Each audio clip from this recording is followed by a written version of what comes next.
Ever get that like sinking feeling when a website you use all the time just shuts down? Or an app you rely on just vanishes from the App Store? Oh, yeah. It's like, what now? It's jarring, Uh, especially if you've built systems or habits around those things. Totally. So that's kind of what brings us to today's deep dive. All right. We're going to be looking at Skype. More specifically, we're diving into an article called Skype is Retiring, a Nightmare for Nomads and Remote Workers. Okay. Skype is retiring its VoIP numbers, Hmm. which might seem kind of small, but it unlocked some pretty huge questions about the digital world. Yeah, I can see that, like how we manage our digital lives Yeah. and like what happens when these things we depend on just disappear. Exactly.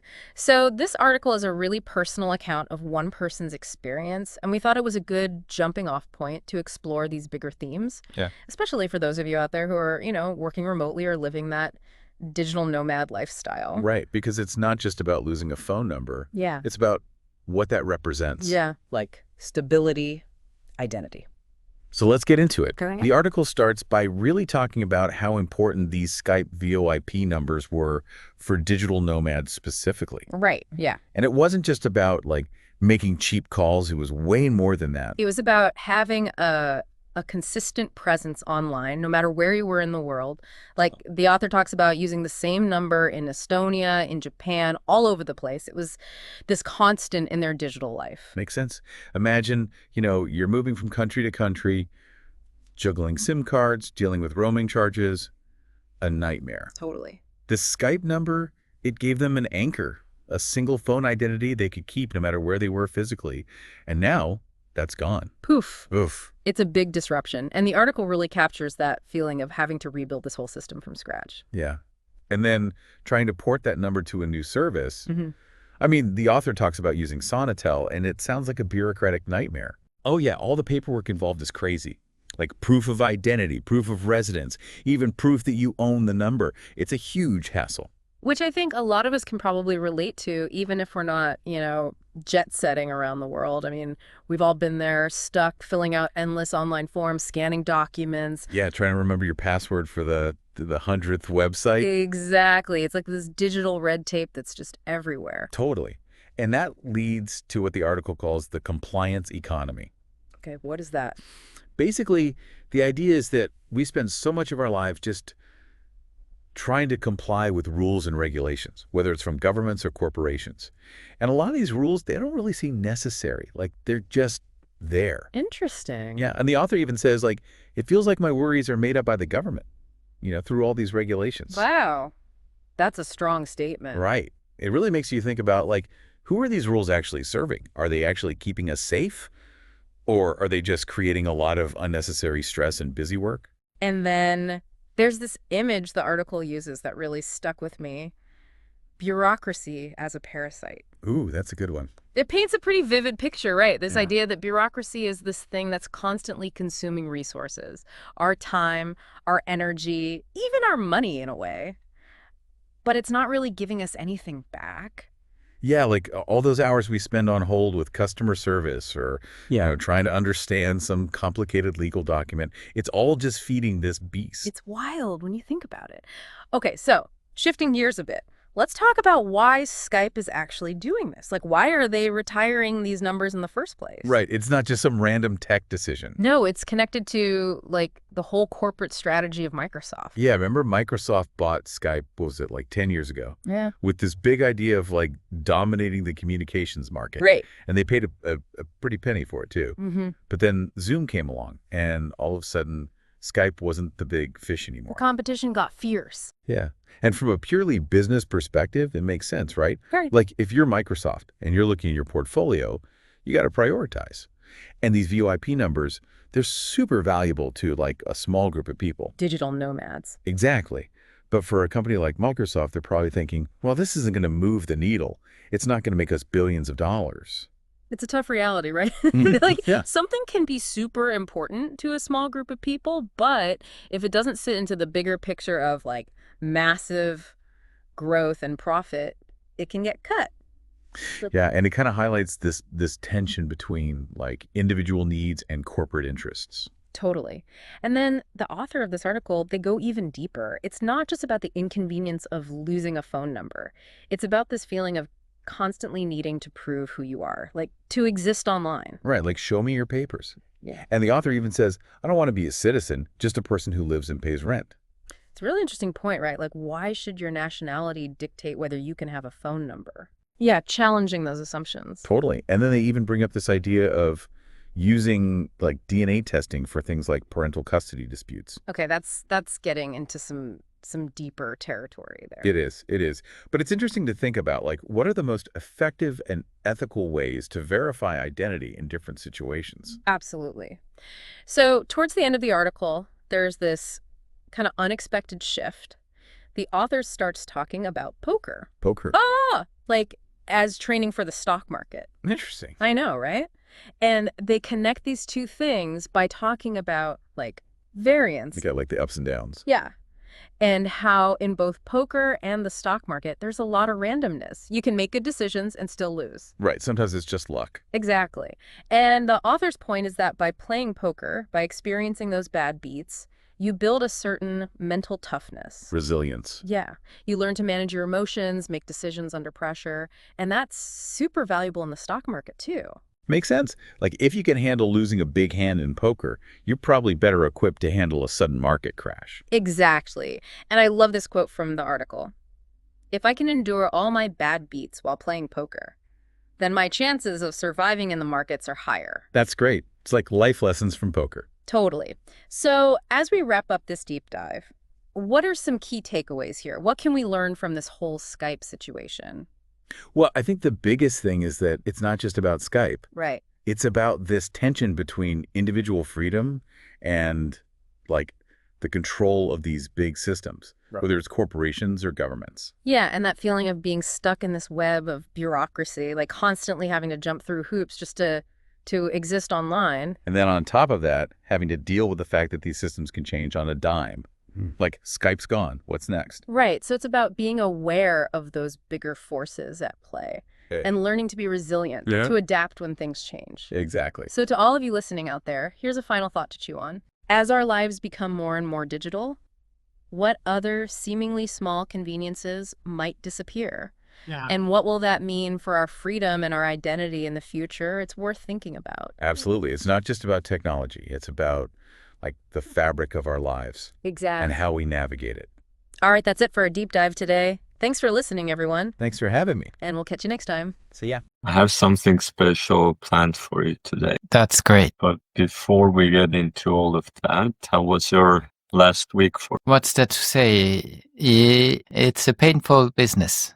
No, if you play poker and it's easy for you and you make a lot of money, I think there's something wrong. I think you're not honest. What do you mean? I mean, it's hard for everybody, even for people like Kano, it's hard. So what can it be for me? How much pain must I endure? It is what it is. As long as I don't give up, as long as I try improving, then one day I'll get a little better, even if that probably won't change anything, but it's still better than nothing. But here's what is interesting.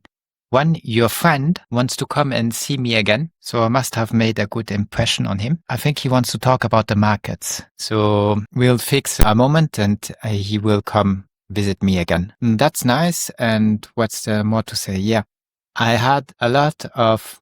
I think you don't care about that. But it goes with my philosophy. So I believe that the government should not get involved in the business of citizens. I don't even want to be a citizen. No, I'm just somebody who lives and pay his rent somewhere and does his thing, like everybody else on this world. We don't need to tell us what to do. But there are laws. And they make laws up all the time. And right now, I don't know if you know about it, but Skype is retiring. So they stopped Skype. Yeah. Okay. And I have a Skype number, a VoIP number. So why do I have a VoIP number? Because it's great. I can use it anywhere. When I'm in Estonia, when I'm in Japan, everywhere I am, as soon as I have internet, everybody can call me. And it's very cheap for me to call people with it. So I had a Skype number over decades. And now Skype is retiring. So I have to find a solution. And the solution is called Tel. So Tel. Yeah. And the thing is, Can't you do it with WhatsApp? They don't have any VoIP number. A VoIP number is like a phone number, a home phone number. It's like a fixed number that you have at your home. It's not a mobile number because mobile numbers are expensive. There's roaming involved and a lot of stuff. A mobile number is very expensive. I pay 2 cents a minute. And with a mobile number and normally I would pay 25 cents a minute. Sometimes I even pay 52 cents a minute. So do you see the difference in price? It's huge to pay 2 cents than to pay 52. So yeah, anyways. So they give you a number. But now I want to go to Sonitel and keep my number. I have to verify my proof of residence. I have to also verify the ownership of my number, my Skype number. So it gets exported to that. I have to prove that I own the number that I want to export. And the issue is that that I don't have any document saying that I own the number.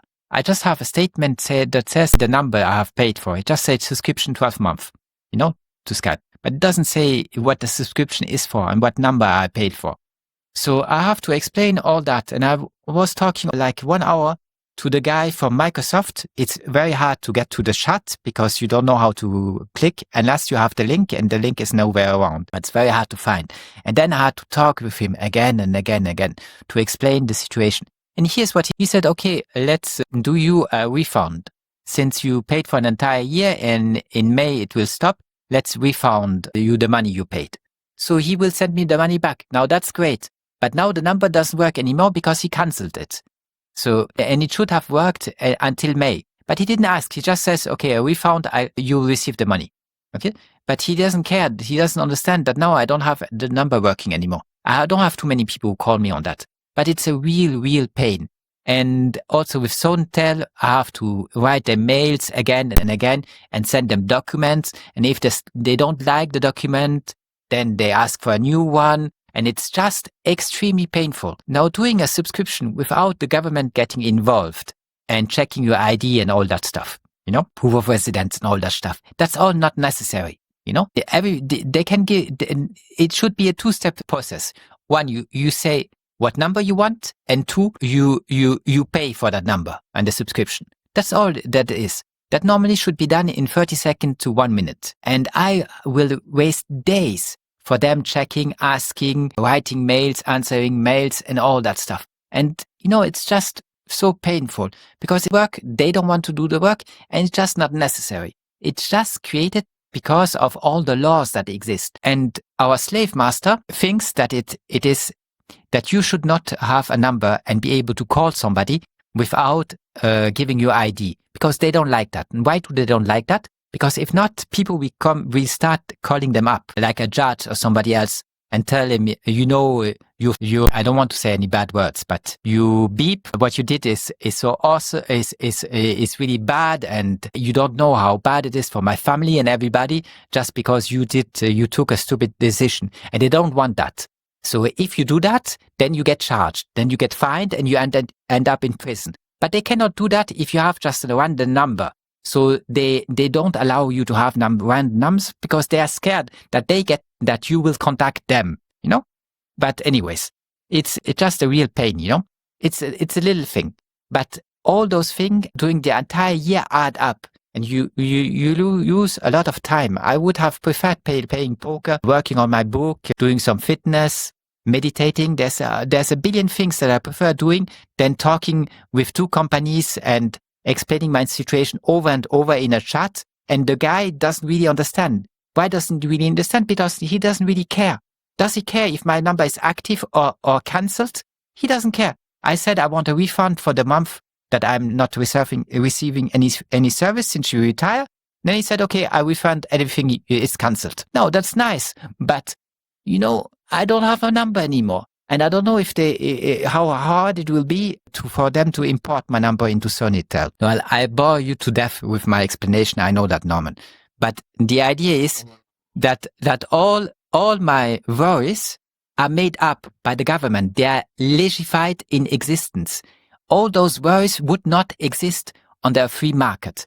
And I know you say, yeah, but if we don't have a government, then we won't have that, and don't have that, and I cannot do that, and I cannot do that. All that is not true. Everything the government does, free market can do for you. And the difference is that they don't use any violence. So they cannot oblige you to give you identity papers because when it's not necessary. And nobody would ask for your identity paper unless it is really necessary. And there are very few things for which it would be very necessary. Maybe if you want to prove that you have a child and that's really your child, but then even it wouldn't be identity paper, then it would be DNA test. So anyways, all that is just made up. It's called compliance, but it makes my life really hard. And it's also for everybody who's working, for every company and everybody else. Now the government doesn't care because he doesn't do the work. No, he just makes up a law and everybody has to obey. So he doesn't care if he makes up a law and it makes our life really, really hard because he's not involved. He just writes a sentence and he doesn't even write and legal teams who write the sentences. So then they only say, I don't want that. Okay, let's make a law. But it's good for them. It's not so good for the people, to verify a lot of documents. And they spend billions every year just on compliance, and that wouldn't exist. And those billions you could do something else with. You could reinvest them in your company. You could do something for humanity. There's so much thing you do. And just looking at some documents and checking documents for compliance, what's the point in doing that, But it's the law, so everybody has to do it. And I will lose days until my number will be prompt. No, it's not prompt. How do they call it? I never know the name. Number porting. Yeah, transfer porting. They call it porting, number porting. And I will use days until they finally do it. Anyways. Yeah, sounds very frustrating, right? First that they close something that worked quite well, right? I think it's happened many times. So. And why do they do that? Because they don't really care about the customers. They only care about big money, And they bought Skype for a very high price. I don't remember exactly, but I think it was around 8 billions a decade ago. And then Skype was the biggest. Zoom didn't exist.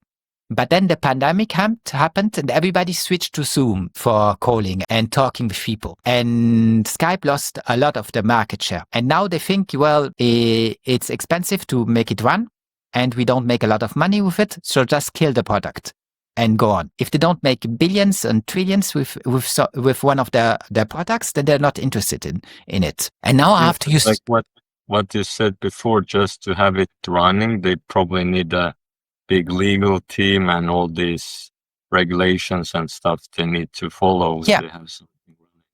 Because I think that the code and maintaining codes and making some updates, that's not so expensive. I think they could manage that. But as you pointed out very well, the legal team and all the people who are working in compliance and also assistance, if people need assistance, then they help them, that all costs a lot of money. Anyways, it's too expensive for them. They don't think that they make enough money to just kill the product. Yeah, what would a Stoic philosopher say about this? That I shouldn't care about such things and shouldn't get obsessed about them. But easier said than done, I guess, right? So. Yeah, it's just, I waste a lot of time with that. And I hope I manage to save my number and don't have to take a new number. But anyways, it's no fun.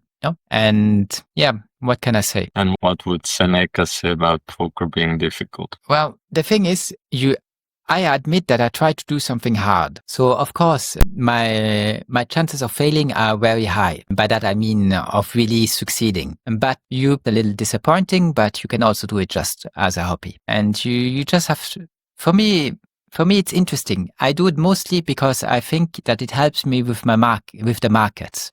Because there are a lot of times where you suffer a lot while you play poker. And the same suffering will come up again and again in the market, because things don't go your way. You might have done everything right or you make a little mistake. Who knows? It's very hard to say. The smoke of war is even thicker in trading than in poker. So it's very hard to survive and thrive. And anyways, if I can endure all my bad beats while I play poker, if I cannot give up with poker, if I get stronger with facing fortune, and the variance in both of those fields, then my chances of surviving in the markets are higher. That's why I do it. So I do it because it learns me perseverance. It learns me to to keep on working on a craft, even if I think that my chances of success are extremely thin. I still keep on doing it. And I think if you do something hard, if you just do easy things, well, life gets also boring then. If you don't try to do something hard, then it gets boring. It's the same thing like with your friend. I don't know why your friend wants to come and see me. I told him that it's great to have a financial advisor. And if you want, we once could talk about the markets. And he comes back to me because I told him that during our last lesson. But I have to also, he's writing messages. But, a message is very hard to really see what the guy wants with a message. So I have to talk to him and see what his expectations are to see if I can be of some help or not, or if there's a point in me helping him on explaining him stuff, assisting him in the markets. But that I can only find out when I talk to him. So it's great that he comes and we see. And he also wants to talk about something else. So I don't know what the other thing is. But anyways, it's not so important. But it's the only thing I hope I don't have to explain to him is that it is hard, because, well, I will have to explain it to him because you have to say it over and over. But if he thinks that he just puts some money into something and then he will be rich, it's not that easy. It's not you press a button and then everything is fine, you don't have to work anymore and you have a nice life until you die. That's not how it goes. For Daniel Negano, it's also hard if he wants to survive from poker. Now, he's a celebrity and he can make money with marketing his status as a celebrity. But not everybody can do that. Yes, what you say is true. But I think overall that he wants to see just means also that you left a good impression on him. Or maybe otherwise, maybe Swiss people are very tough I don't know Swiss people that well. Would you say your people usually are hold a distance from foreigners? Maybe he's struggled with that it's tough for him to find many Swiss people who want to talk with him. Do you think that could be true or no? I mean, he's still in university and you find a lot of people in university, but it might not be the people you want to talk to. I think I also sent him the video of the guy who was talking about wage slavery, and he found it very interesting. And he also wants to take some decisions after seeing that video because it resonated with him, apparently. So I think he finds it just interesting to talk to me and see me again. And the sooner you learn about the markets and the sooner you start investing and following a strategy, the better it will be for you. That I can prove statistically, So if you take smart decision and can follow a strategy, it will work out on the long run. Okay, I want to talk about sorry, I interrupted. What were you to say? Yeah, and he also asked me to see him this week, but this week I'm a little busy, and also you also wanted to talk about the markets. And I don't like doing too much introduction to the markets one after the next. So I told him it's better if I see him only next week. No, we can talk about with you this whenever, really. No rush with that. But as we're on this topic, I had this quick comment. From my personal experience, because I haven't really paid too much attention to it, but I have had, I would say, I'm happy with the results I've had investing into investment funds, right? There's a bunch of people dealing with what I invest. I don't have to think about it anymore. And they take a fee, but it's their work every day to manage that money, read all the news and do all that stuff. So what do you think of at this moment? I think my simplistic mindset is that I'm better off if I don't, maybe I would be better off if I put a lot of time and effort into learning that, but how it is right now, if I have some money, I don't have something I need to use for, I'd rather right now buy some fund than I would buy something. Well, one extra benefit is if you buy a fund, you're not buying one entity, right? One stock. So it's more spread out. But overall, I feel like they're doing a better job with the investing in the funds than I would do. So I feel like so far it makes more sense for me that way. I know you're an individual trader, so you maybe are skeptical of entities like that, but just very broadly, that's my kind of mindset towards things like that right now. No, I'm not saying that it is bad, and it's like a little like buying an index, the S&P 500 or the Nasdaq or something else. And they take stuff out and put stuff in. It's not a bad idea, and you do get exposure to the markets. But the thing is, you should have a strategy beyond that and start paying attention where your money goes and why you invest. So you're talking more about investing than trading now. And that's great, I always, with my clients, I always find a situation that works for them, And some people want only to invest. Some people want to swing trade and do 50% investing and 50% swing trading. They want a hybrid approach to the market, a hybrid strategy. Well, it's not a lot of things can work, but unfortunately, most people lose money in the markets. So it's not so easy to just say, just do that and everything is fine. It's not so easy than that. Isn't the problem that you see, even if I thought about like I would do some trading, I would feel like, well, I would have to start like with $1 tournaments, just like with poker, because obviously I'm not going to be, I realize like this takes skill to be a good trader. But isn't the problem that a lot of people just like start trading significant savings they have and then or buying something because they see one news without knowing much about the market, just like, oh, looks like this is popular, I'm going to buy Apple stock or whatever like that. I just somehow think that even if I would start trading with $1 or $5 or $10 until I learn it for a few years, right? What do you think of this? Yeah, I think you're correct. And, that's what's easy with you is that a lot of concept that you know and practice while playing as a poker player, you a professional poker player, you can translate them immediately to the markets. And a lot of strategies can also, strategy is a big word, but for example, your bankroll management. Well, you should do the same with trading. So if you want, you can just use the same principle and do the same thing when you trade. But I'm not recommending to everybody to trade because it is, poker is a game of 52 cards, if I'm not mistaken. And the market there are more things that have an impact on the market. And everything you do and everything you learn will only help you a little, but it will never be enough to guarantee success. What guarantees success is that you never give up, that you are fascinated about the market and you keep trying. And then you have one or two proven strategies that work over the long run, and that you keep believing in it, and you know why you do it, and you never give up. But yeah, if you don't have a lot of fascination for the market, if you don't want to look at charts all day long, then forget being a trader.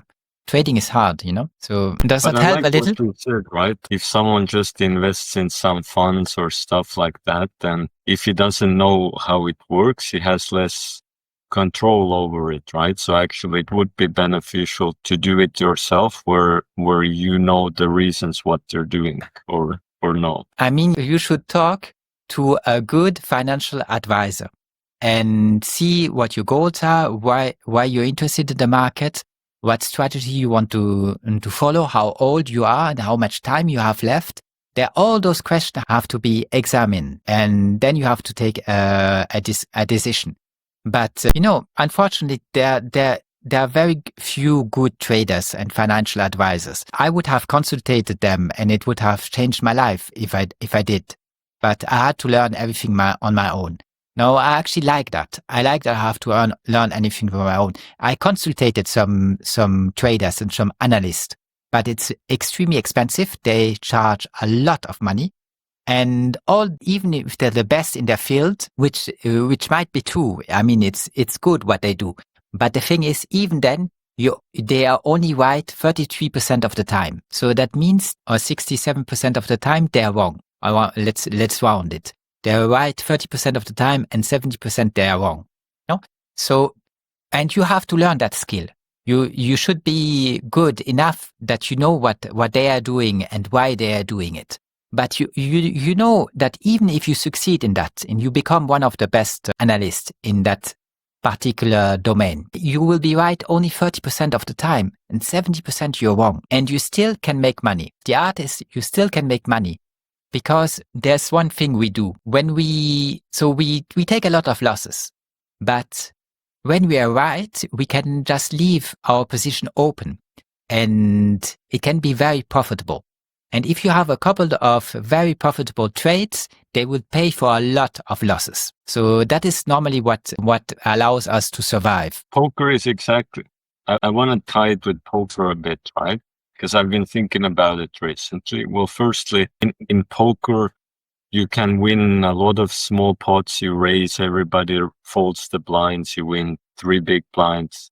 Or you can just win 1 big pot and win 60 big blinds. So poker is similar like that, some ways. But another thing I've been thinking about recently is if you take every poker hand as a trade, I'm not saying it's an issue with you, but a lot of people I feel like struggle with the thing that, a lot of trades or poker decisions are close. And I feel like people really lean towards risking them, right? And I feel like the big, like a revelation or something, it's a strong word in poker really, is that if you shy away from all those trades in a poker hand, which seem like, odds are 3-1, I think it's close to 3-1. If you just shy away from them, and just take the trades which are obviously good, right? You have aces, the other guy goes all in pre-flop. That's an obviously good trade. Or if you make a flush, that's an obviously good trade, right? But I feel like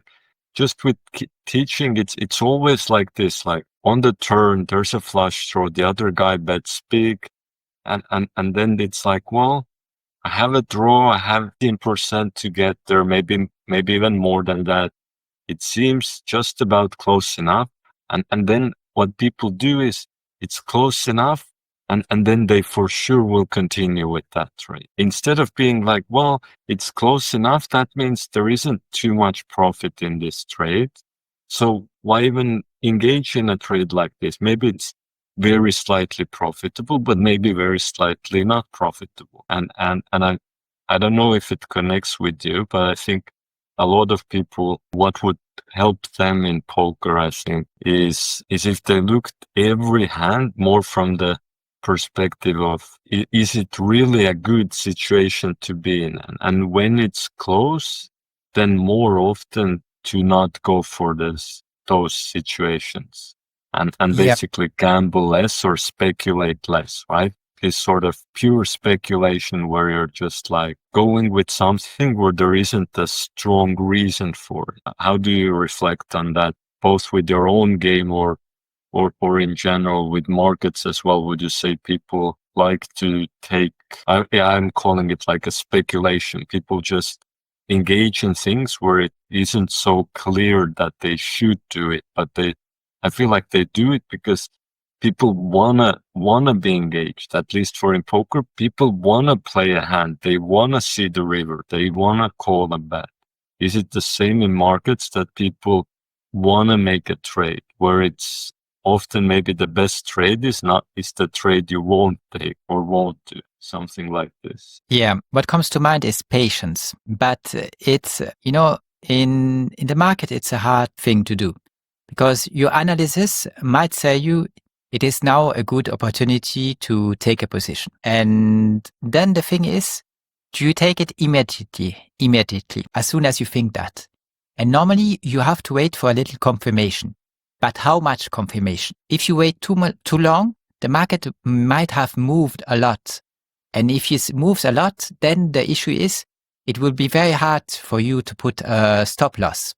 Because normally you take the stop loss under the last low. So yeah, I don't know if you can see my hand. I don't think you see much. But if the market goes down, then it rebounds. Okay, when it rebounds, you put your stop loss below the low it just made. Because from an Elliott wave's perspective, you hope that that low will hold and that the market won't go below I would it. put it lower even. I would put lower, expecting that if that's been the lowest so far, then there likely will be a lower low some point. So I would be even more prudent, I think, if I understand it correctly. Yeah, but your analysis tells you that that low might hold for some time. You don't know how long. Okay, and I can show you why your analysis tells you that. And the thing is, if you put your stop loss anywhere, the stop loss is in relationship with your entry point. And the farther away your stop loss is from your entry point, the more money you risk. The closer it is to your entry point, the less money you risk. So also, you cannot do it too close, but you cannot do it too far away also, because if you do it too far away and your analysis is wrong, and then suddenly you lose a lot of money on that trade, you might not be able to defend that kind of action, you know? Yeah, your losses should be more or less the same. It can be a little more sometimes, a little less sometimes, but you cannot just, let's say, lose $10 on one trade, and then on the next trade you are willing to lose $1,000. That makes very little sense if you take a lot of trades, because if the $1,000 trade goes wrong, well, then you have you now have a big hole, and it will be very hard to put it back, you know, to go to recuperate the money. So yeah, anyways, but the thing is, you have to wait for confirmation, but you cannot wait too long for confirmation, because if you wait too long, the market might have moved too far away. So it's a very difficult game of patience, but still acting soon enough. And that's just something you learn with experience. A lot of the stuff I'll talk about, the indicators I'll show you, they only make sense with experience, because you have looked at them for a long time. You have tried it, I want to say 10,000 times, and you get a feeling for it. You get a feeling, oh, that might be too soon. Let's wait a little longer. Or this time the market really moved too high. Let's wait for a retracement before I enter a trade. And if I don't get a retracement, well, then this trade I will skip, no? But all those things, you only learn with experience, and it takes a lot of time. In poker, I want to show you a hand, and it's one of my marked hands, and I thought a lot about that hand. And it's a hand where a flush came off, and I didn't know how to play it. I take a decision, but you might not be happy with it, you know? And here, that's also a question. Do you take more risk? Do you take less risk? Was it a good decision? Was it a bad decision? You know much more how to answer those questions than I do, you know? And the same thing is, if I look at a chart, I know much more about the chart than you do right now.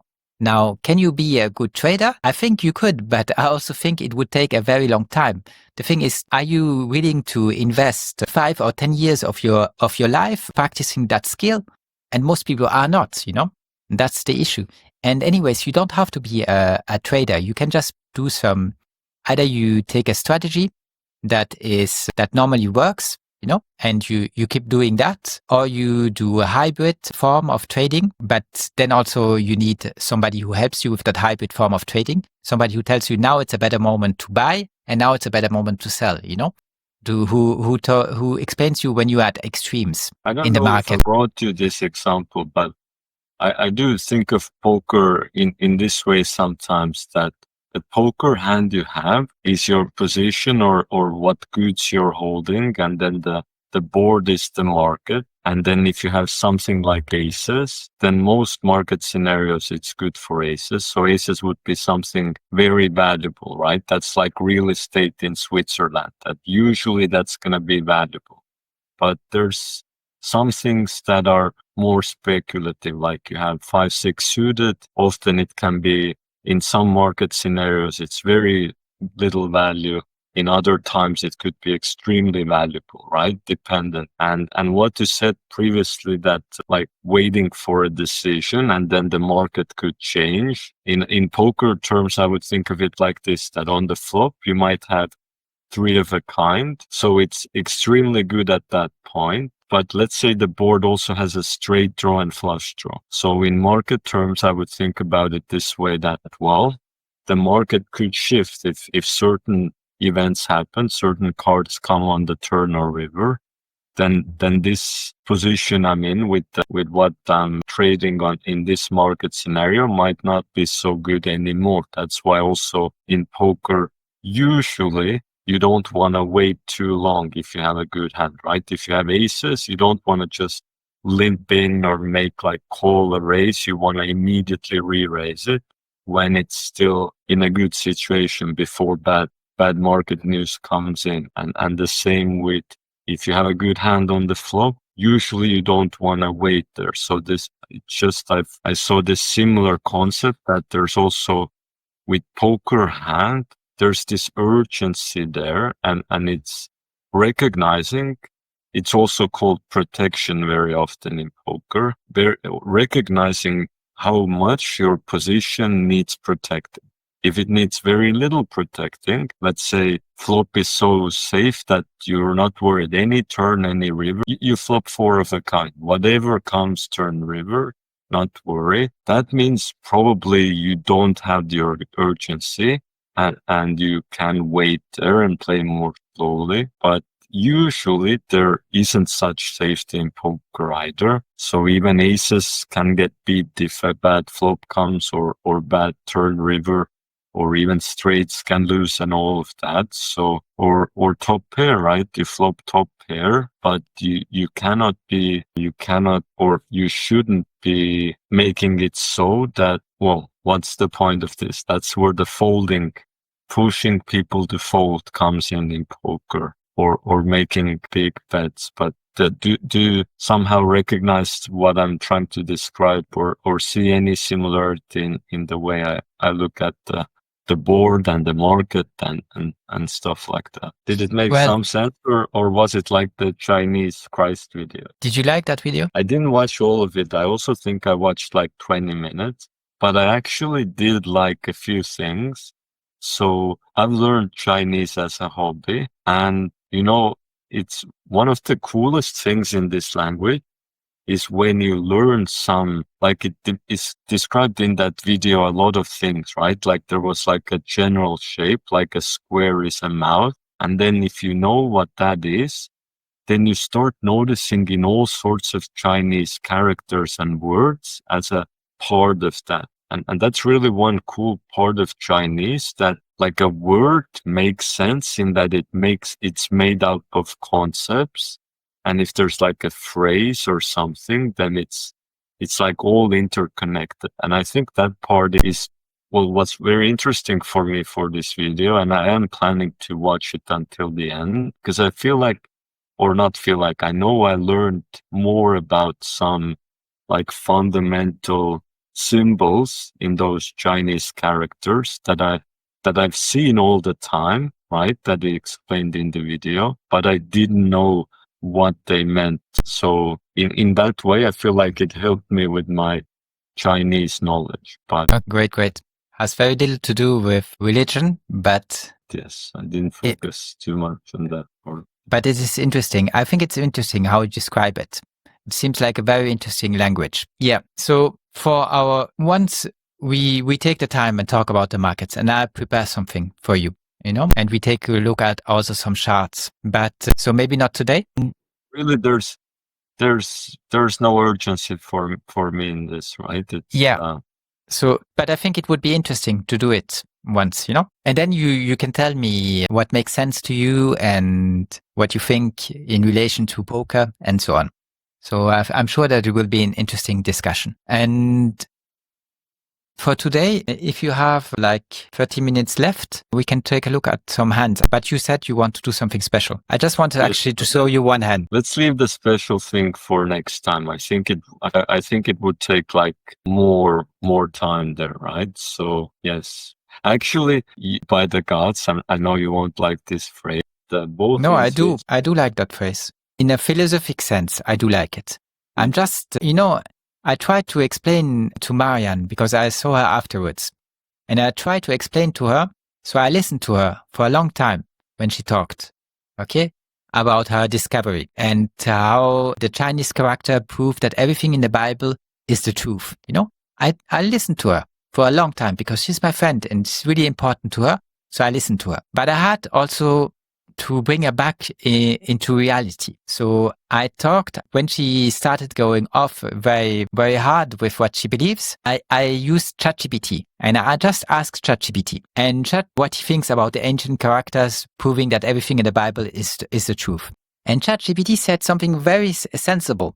He said it is a personal interpretation or a symbolic interpretation. That's what I thought about the video as well, that a lot of stuff, like it showed that it's like this character means this means this. And now he made like a interpretation of, oh, this connects. But it's a lot of, you could interpret a lot of these characters and the meaning of their combination differently, I feel like. So I just told her, I understand that it's important for you, Marianne, but you must understand that it is a personal interpretation or a symbolic interpretation. It is not 100% proof that everything in the Bible is the truth, no? And then she looks at me with eyes, fanatic eyes, and she says, no, it's our history, And she starts going, she won't accept that it's a personal or symbolic interpretation. And that's the scary thing, is that she believes in it 100%, and she has no more critical thinking about it.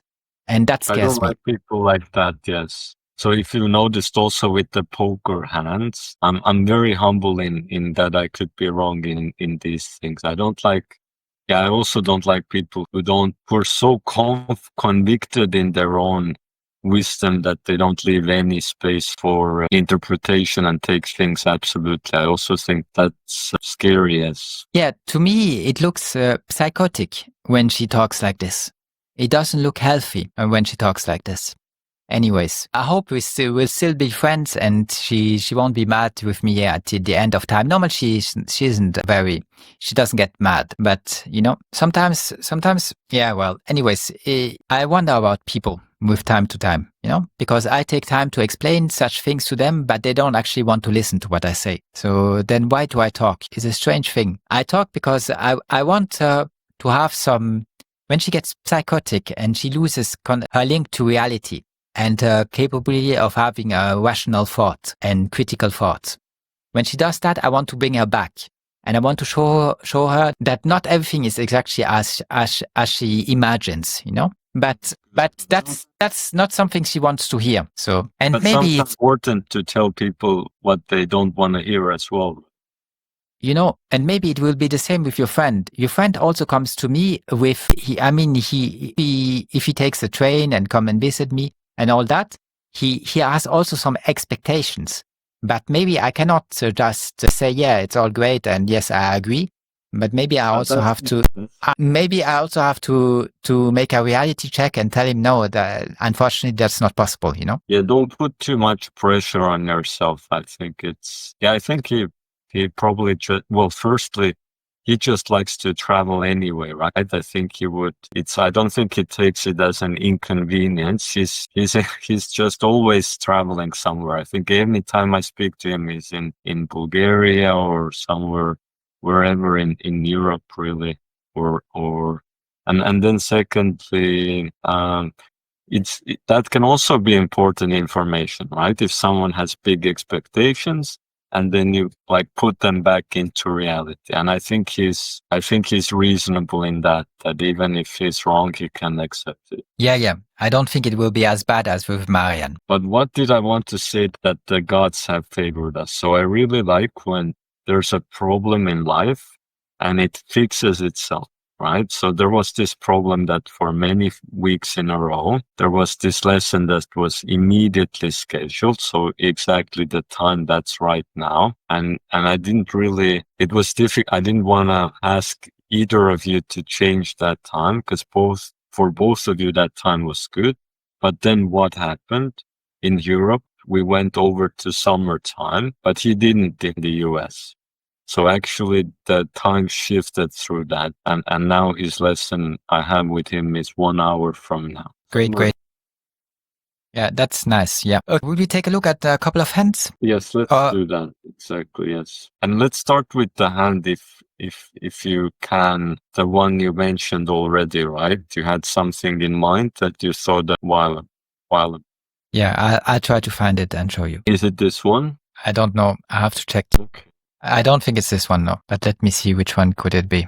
No. I think it's this one. So let's go to it. Yeah, already I would have done something differently on the turn, but pre-flop and flop I think is fine. I think if you raise here, you get called often, and they also have more chips than you at this point. So I like that you checked pre-flop, and we had nothing on the flop. So I think, like, at first, this is like nothing really for us on the flop. So I think that's good. But here on the turn, I would have done something differently. So what would have I done? You would have start betting. Yes, exactly. And the reason for it is that if we do not make our draw, we have almost no chance to win this hand. I mean, we just have 8 high, right? Even if someone has ace-3 offsuit, they would win the hand. But I would start betting here to start folding out someone with just an ace, folding out with someone just a king. Maybe we could even make someone fold out with something like pocket fours. So, and our hand is, we have an extremely strong draw here. But but we only have 80% chance of making it. It's 9 outs. 9 outs times 2 makes 18. We have way more outs than this. 6, 7, 8,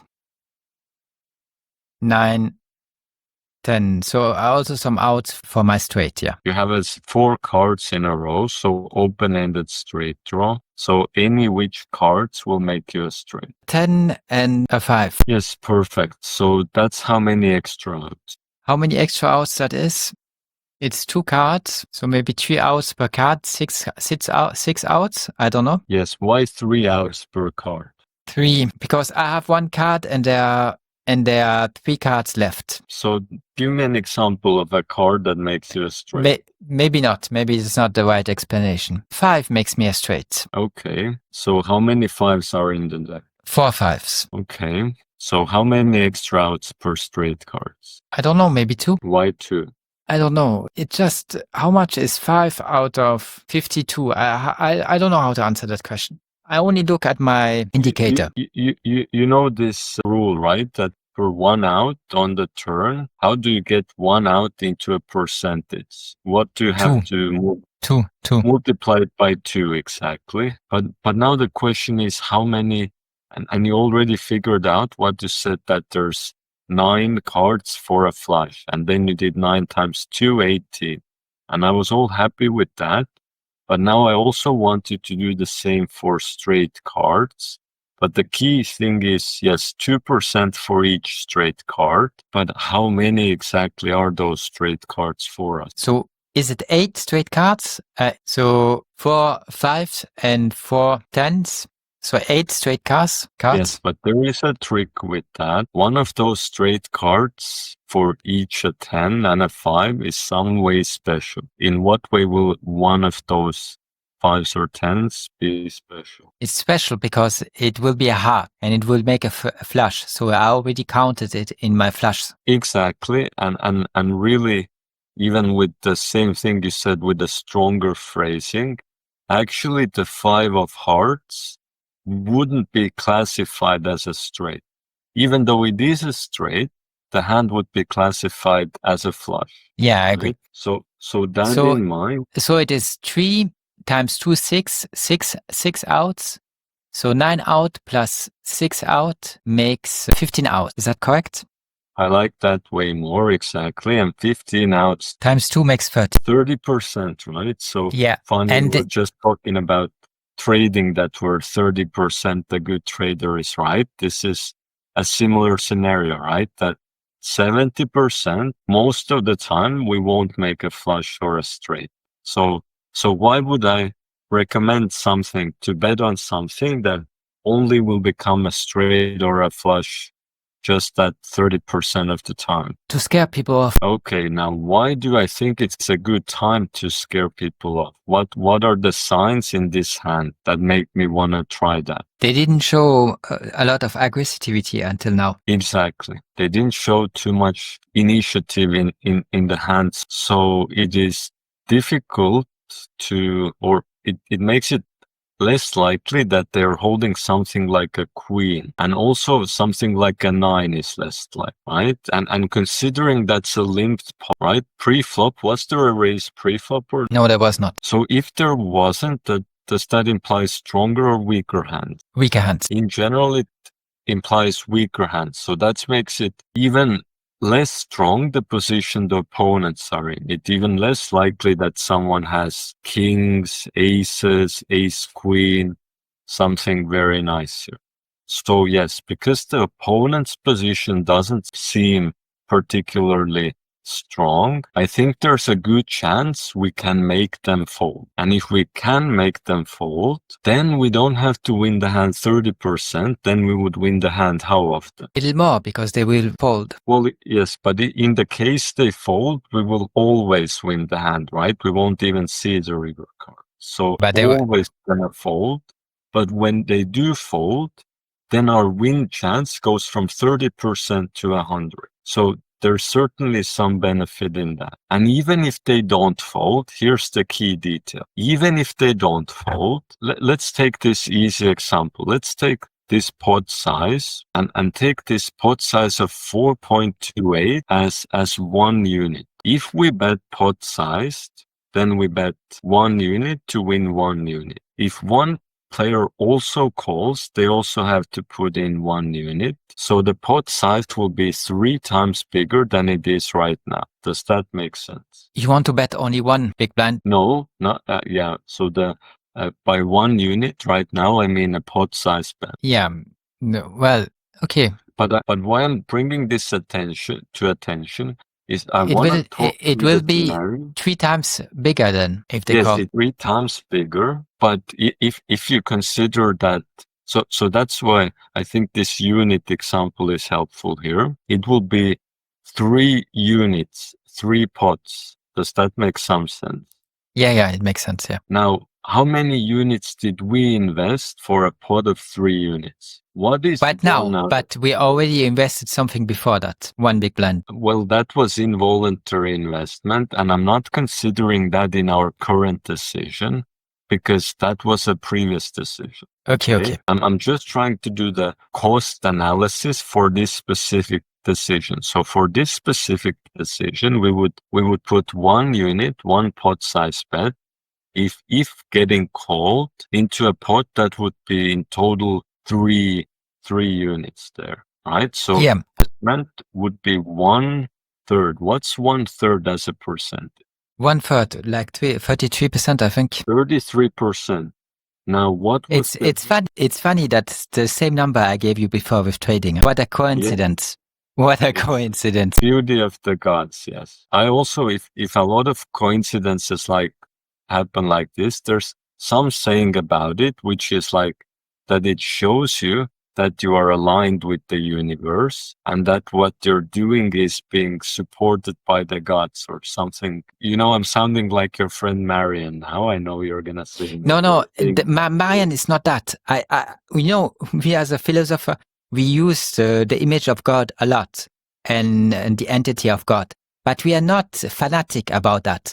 So we believe that every culture has their gods and so on. We are open-minded. We don't say, my God is the true God, and if you believe in something else than what is written in the Bible, then you are a heretic and you will burn in hell until the end of time, you know? That's not a very open way of looking at things, you know? It's just, she's in absolutes. She thinks that everything she learned, and she knows the Bible by heart, is the truth, is the definition of the truth.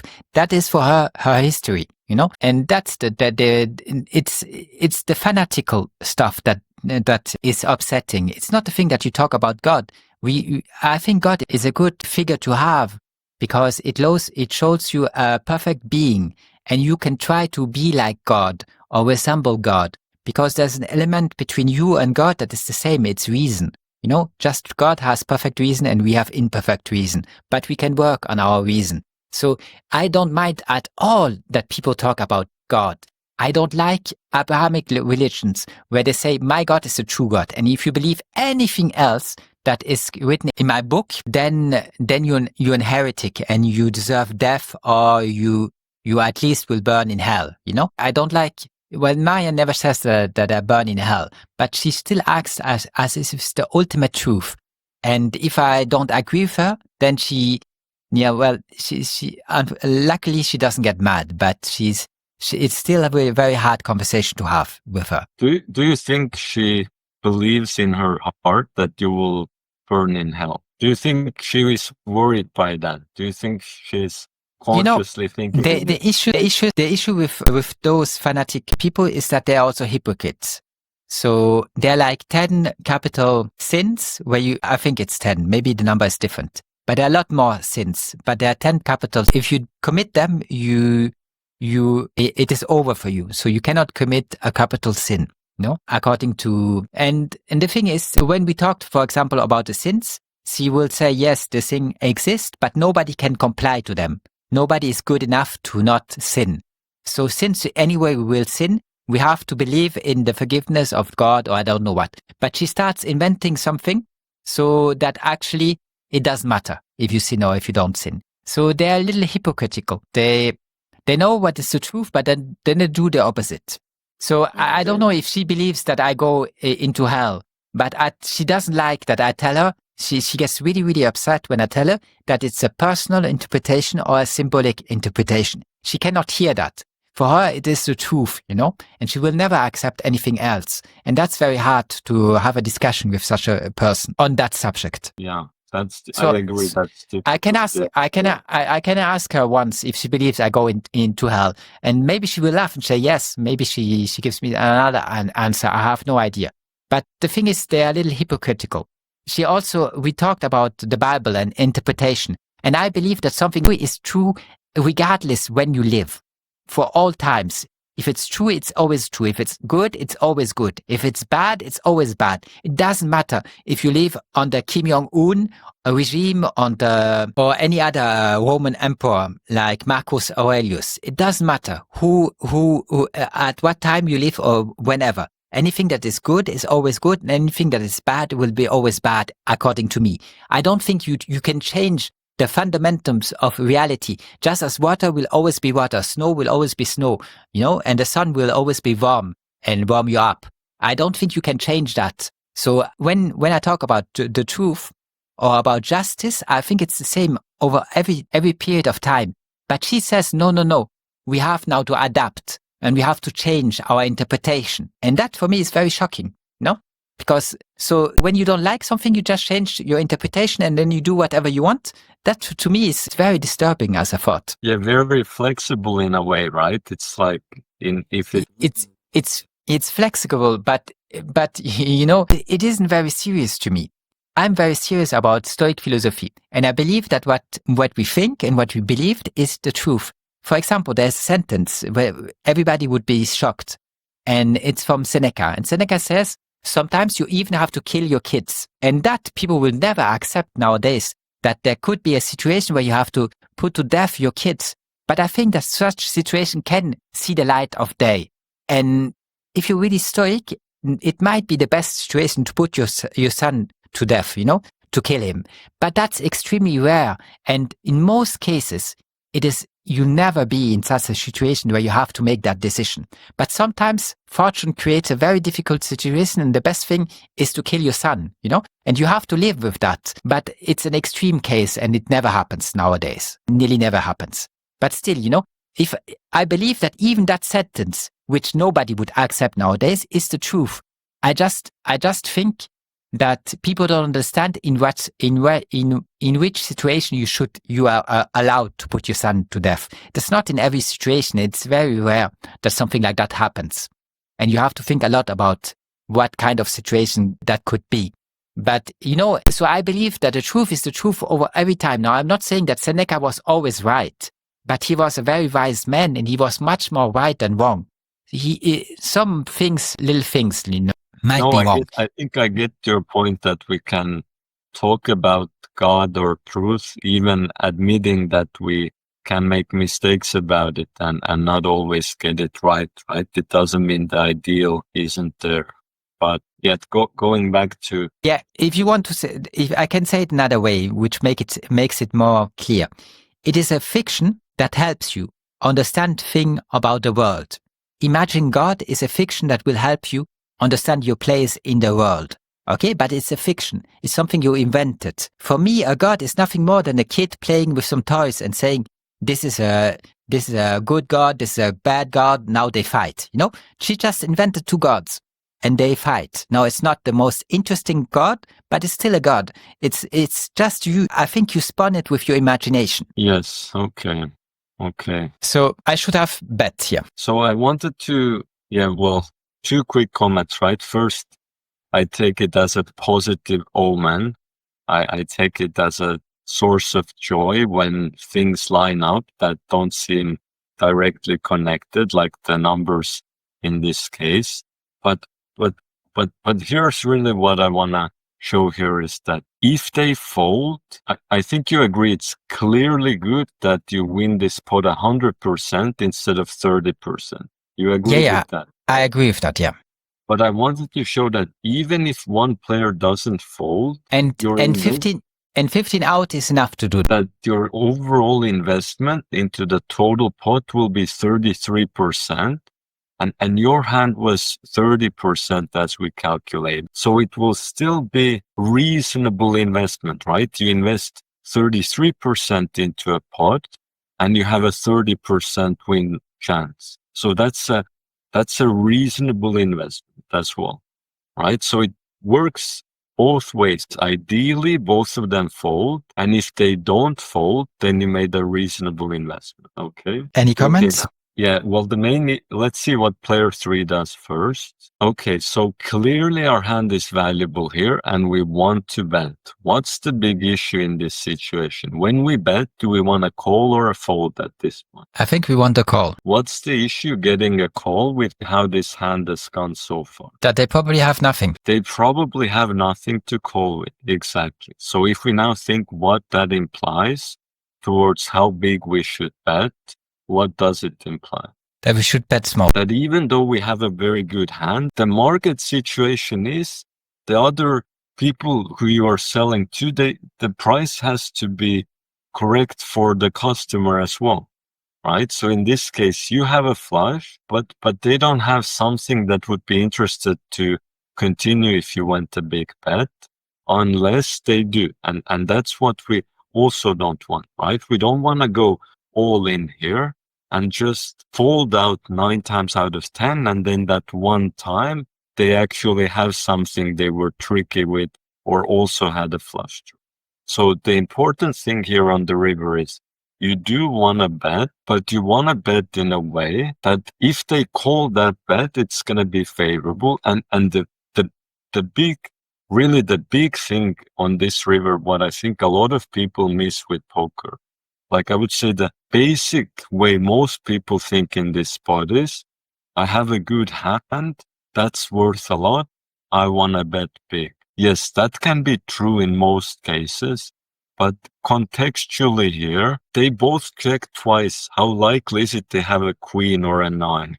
Not very likely. So we should bet in a way that takes into account the situation here. Okay, so a half pot. Can I go pot? Yeah, I would go. I think half pot is a good choice. Yes. Okay, good. Right. So you showed strength. Well, I say good because I guess one thing about how I analyze these poker hands, I'm not really thinking about like winning or losing, or obviously it's bad for us, right? The situation we're in. But I'm just thinking of like in a game way where, we have a new decision. Now it's interesting, right? That's what I mean by good, that it's something to, you can see a bad market situation also as something good, because figuring that out can bring out more from you, right? It's like embracing a challenge so that you can become more than you would have been without that challenge. So that's what I mean good here. So you showed strength. You go for a more than half pot bet on the river.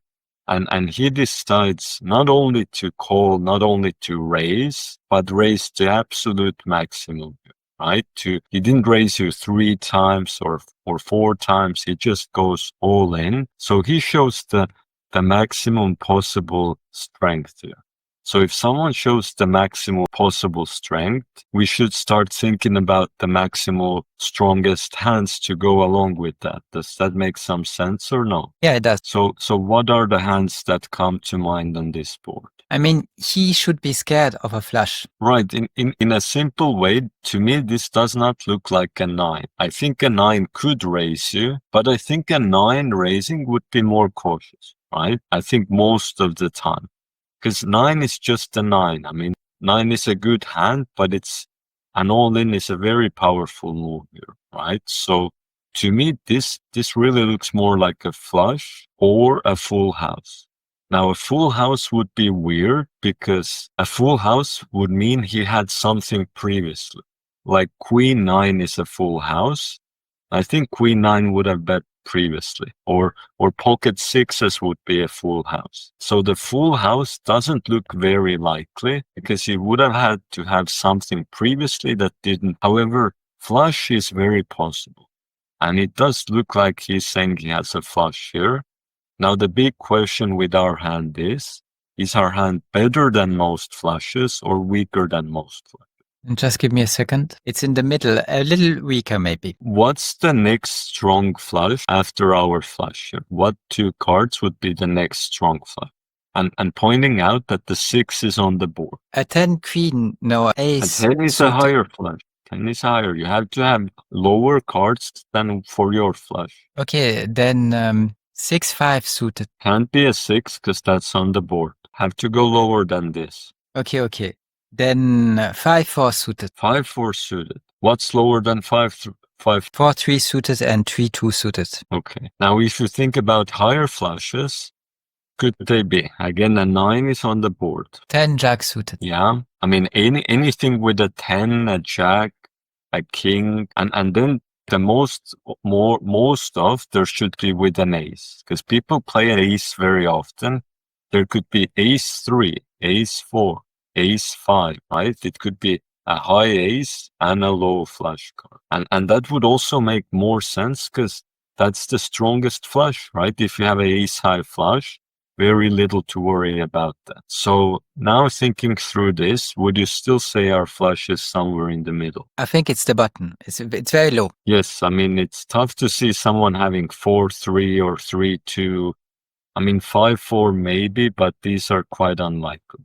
So really, I don't know how you like this answer, but I would say here, in this spot, you're put into an emotionally difficult decision.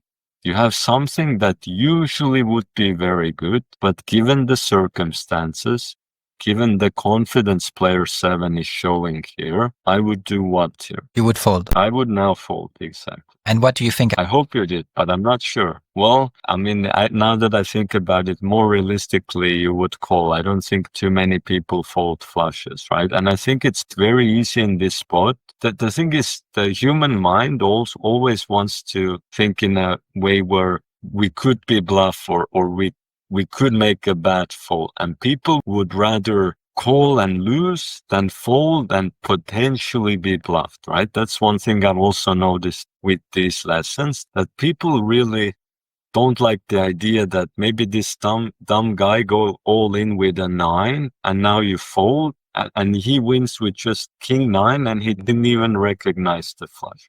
I think a lot of people are hesitant to fold because they don't want the dumb guy to win with some stupid 9 or some stupid bluff. But my advice is let the dumb guy win with his stupid 9 once in a while. It's not going to be very often. And I would say here, more often than not, I would say even more than 80% here. I do think he has that, what he's showing to have here. So a higher flush. And if 80% he has that, I'm okay with 20% he wins with something stupid. Okay, I understand that. So, but at the beginning you said I did call, and then you said I did fold. I think no, at the beginning you said I would fold, and then you said I would call. So just make up your mind. Tell me for sure what you think I do, and I'll show you. Yeah, I'm pretty sure now. You did call. I mean, you have to call. I would be very impressed if you. I mean, I'm expecting a call, and I'm quite confident. I would even wager on that. Let's say like this. I'm quite confident you did call. Okay. So we still gonna take a look at player 3, see what he did. I mean, that's it. Yes. Wow, you did fold. So that's very impressive. That's nice. Thank you, Merman. I need 30 seconds. Please give me 30 seconds. I will be right back. Okay. I also need 2 minutes. So Okay. Take your 2 minutes. I'll be back before you back. Okay. So yes, I mean the last decision. I mean you got the most important decision right. So that's already very big, right? We talked previously of there's in trading sometimes there's few trades that are very important, right? Just like with that pot, that was a very big decision, way bigger decision than to bet 2 chips or to raise pre-flop or fold pre-flop. And the really good thing is you did the big decision right. But there were a few things, right? Which the turn, for example, I hope you'll be more looking forward more in the future to bet in these scenarios on the turn, especially if other players are looking like they could fold. So yeah, the turn decision, I really would have liked to bet there more. But yeah, the river fold, I'm very positively surprised. Yes. Thank you, Norman. You see, I'm trying. You cannot say that I'm not trying. I don't play. Sign of that. That's a fighting fold you made. That's like you really have to. I know what it feels like to make a fold like that, and you really have to. Like Stoics talk a lot about self-restraint, right? And also, I think in Buddhism, which is also like monks and things like that. Well, even Christian monks talk about self-restraint. But that hand to make that fold there, yeah, that takes self-discipline. That was nice.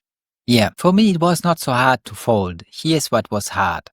I folded and I had nothing to show for it. And then the rest of the tournament didn't go well and I didn't even enter the bubble. So I said, well, and I wasn't sure that I actually did the right decision because I did it because I thought he might have a better flush. So I thought, okay, don't take the risk and fold. No? So I had that correct. But I wasn't sure that you would agree because also I play with a lot of dumb people. And as you say, maybe the guy has 9 and now he wins with his stupid 9. But yeah, the hard thing is that you do the right thing. And that sometimes happens also in trading. You actually did the right thing. You're actually in a better situation now than before, but you have nothing to show for. You don't have one more USD on your bank account, but it will show in the future. It will show a lot in the future, but just for now, you have nothing to show. So it gets really frustrating, especially when you worked on that thing for month and month. I would say with that is, even if it doesn't go your way, to me, what you had to show for it is all those next hands in the tournament. You had those opportunities. Now, this time, nothing came from the last hands, and you still had to go all in at some point and went out of the tournament. But at least you had those next hands, right? If the tournament finishes that hand, then there isn't even a chance something good could come later. So, and if you're in a scenario like that 10 times, maybe even most of the time, the next hands won't give a good opportunity. But even if a few times they do, well, those few times opportunities wouldn't have been there unless you made that fold there. So yeah. And the thing is, I'm lucky because I can go through with you with that hand and see that I did the right thing. So now I don't feel so bad about having to fold and then not entering the bubble. Now I don't feel so bad since you are happy with my decision. Do we have the time to look at a couple more hands? Maybe not too much, 1 or 2. We already spent a long time, so I don't want to keep you too long. Yeah. Let's try to do like last 5 minutes, and then I really have to go for it today. Okay, if you're too short on time, then let's forget it, and I see you next week. We don't have to. All right, and then the next week we'll see more hands and also do the special things I had planned, and hopefully I've watched the whole Chinese video also by next week and have even more impression. Okay, great. Thank you a lot, Norman. Enjoy your day, and I hope your next lesson goes well. And also, yeah, I think it's good if once we do it, but we don't have to do it straight away. So I will also tell your friend that we haven't talked about the market. So if he wants, I can meet him this week. I will tell him. Okay. And that's all. I hope we'll get the occasion to talk about the market, because I think it will be very interesting to do it with you. Oui, merci. Thank you a lot, Norman. Take care.